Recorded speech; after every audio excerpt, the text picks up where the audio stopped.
Hello everyone. Suzanne Knabe-Nicole here from Police Science Doctor with your weekly dose of police science snippets, which are 3 bits of golden nuggets of published research that has usually very recently come out that I troll through for you to find things that I think you can put into practice straight away. A lot of research in the fields of police science, investigative psychology, forensic psychology, law enforcement, criminology, evidence-based policing.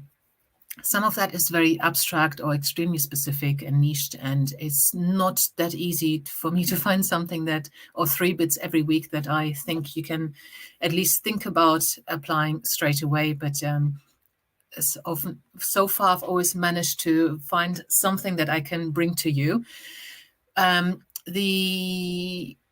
What I do with those is on Tuesdays, I come on live to talk about them, put them into a little bit of context if I can, and I also email them directly to your inbox if you're on the Police Science Doctor email list, and then you can actually access the direct links to the research.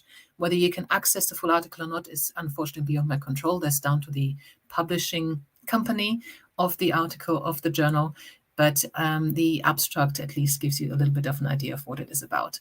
So the first snippet for this week is about gender and risk assessments.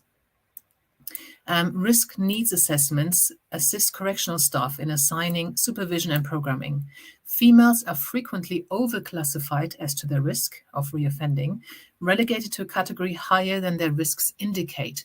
Recidivism rates vary substantially by gender, and a bias and overclassification is likely for assessments using a gender-neutral approach.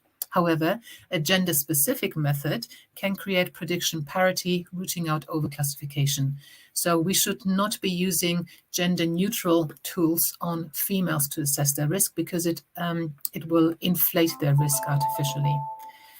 The second snippet for today is about transitioning out of prison.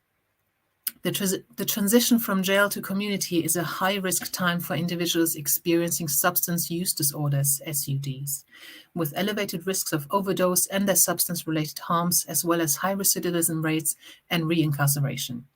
Chesterfield HARP, H-A-R-P, a therapeutic community based in the Chesterfield County Jail in America, that continues supporting former inmates through their release, produced positive growth across multiple recovery capital domains. So what we need to do with people leaving prison, especially if they have substance use disorders, is actually help them to transition back into the community rather than just letting them loose and releasing them into the same circumstances that potentially got them to use in the first place. The last snippet for this week is about CBT for crime prevention.